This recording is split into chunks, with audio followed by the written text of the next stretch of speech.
Hi friends, मैं दिव्या आप सभी का स्वागत करती हूँ अपने news channel home science teaching with us में। इस चैनल में मैं आपको UGC net, GRF, ICAR net, TGT, PGT, DSSB, diet lecturer और एलटी ग्रेड एग्ज़ाम्स की प्रिपरेशन कराऊंगी और उनके बारे में बताऊंगी।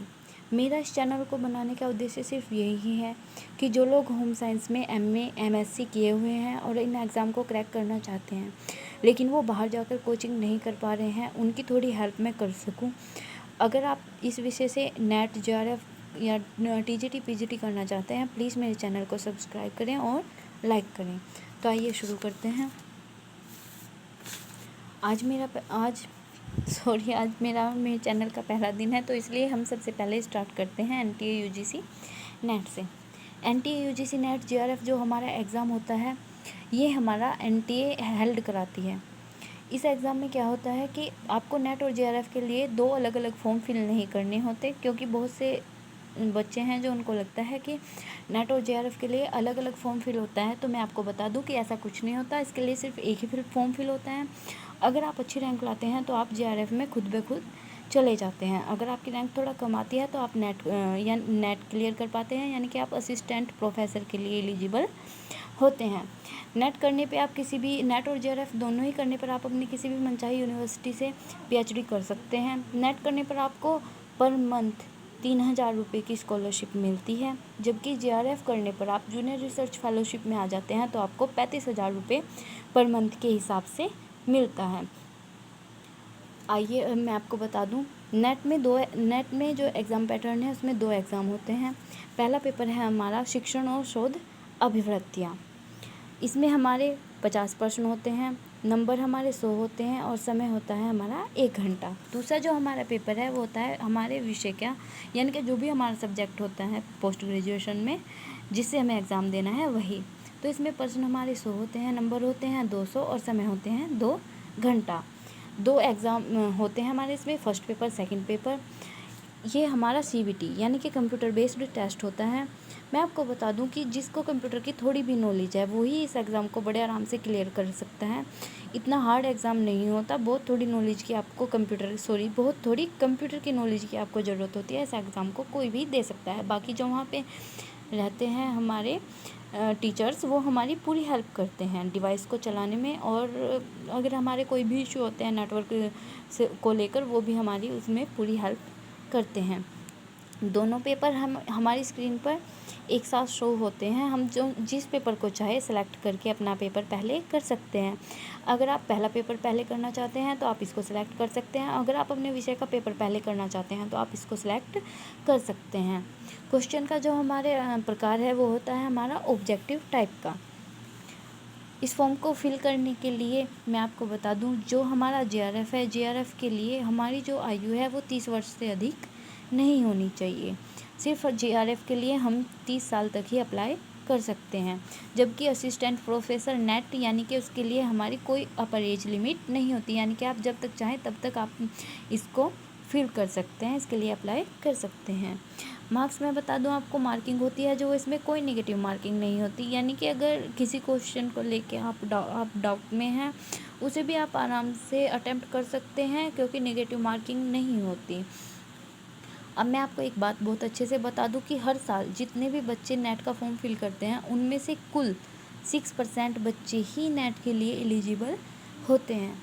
तो इसलिए आपको काफ़ी इस एग्ज़ाम को हार्ड तो नहीं कह सकते, लेकिन हाँ आपको काफ़ी मेहनत की ज़रूरत होगी उन 6% में से एक बनने के लिए।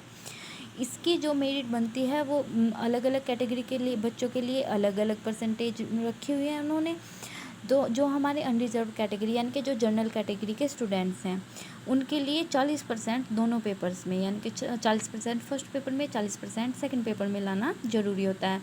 100 का 40% आपका सीधा सीधा 40 हो जाएगा और 200 का 40% आपका सीधा सीधा 80 हो जाएगा।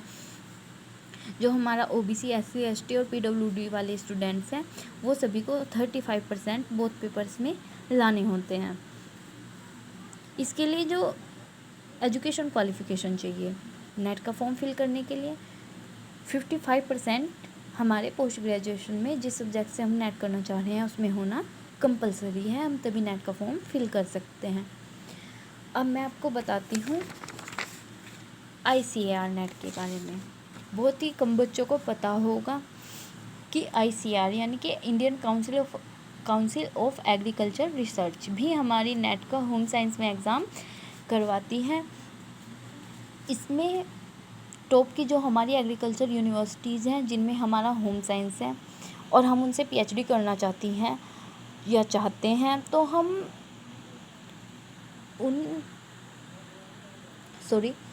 हम उसके लिए इसमें अप्लाई करते हैं।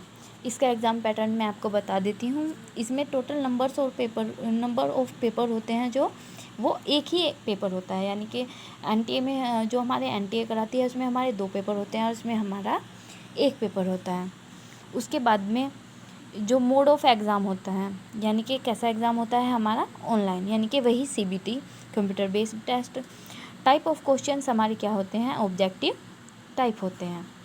इसके बाद में हमारी लैंग्वेज क्या होती है, यानी कि जो हमारे क्वेश्चंस हैं वो किस लैंग्वेज में आते हैं, हिंदी इंग्लिश, यानी कि बिलिंगुअल लैंग्वेज में वो आते हैं।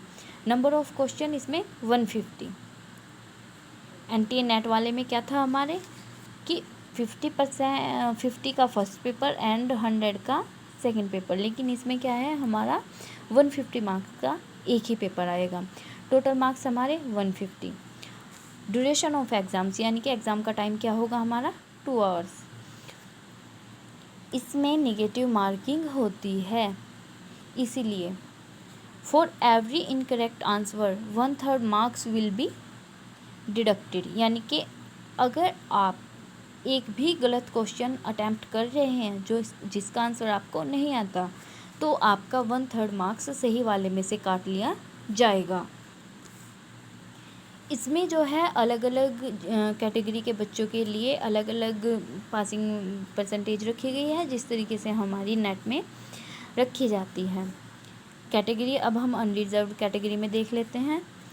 तो अनरिजर्व्ड कैटेगरी या जनरल कैटेगरी के लिए अगर हम मिनिमम क्वालिफाइंग मार्क्स देखें तो हमारे क्या होंगे 75 परसेंटेज, हमारी अगर देखें तो क्या होगी 50%, यानी कि 150 का 50% 75। OBC के लिए 67.5 मार्क्स, यानी कि 45%।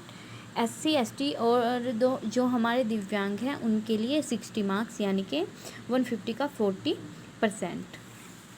ये हमारा ICAR नेट का पैटर्न है। नेट को क्वालिफाई करने के बाद आप अपनी मनचाही यूनिवर्सिटी में PhD में एडमिशन ले सकते हैं। अगर आप PhD नहीं करना चाहते तो आप किसी भी डिग्री कॉलेज में एज अ असिस्टेंट प्रोफेसर पढ़ाने के लिए एलिजिबल होते हैं। तो बाकी की इन्फॉर्मेशन मैं आपको कल के वीडियो में दूंगी। अगर आपको अच्छी लगी हो तो प्लीज़ लाइक करें, शेयर, सब्सक्राइब करें। अगर आप चाहते हैं कि मैं आपको पढ़ाऊं तो मुझे कमेंट करें। मैं कल के वीडियो में आपको net UGC net, home science और ICAR नेट का सिलेबस समझा दूंगी, दोनों का सिलेबस क्या होता है। Thank you.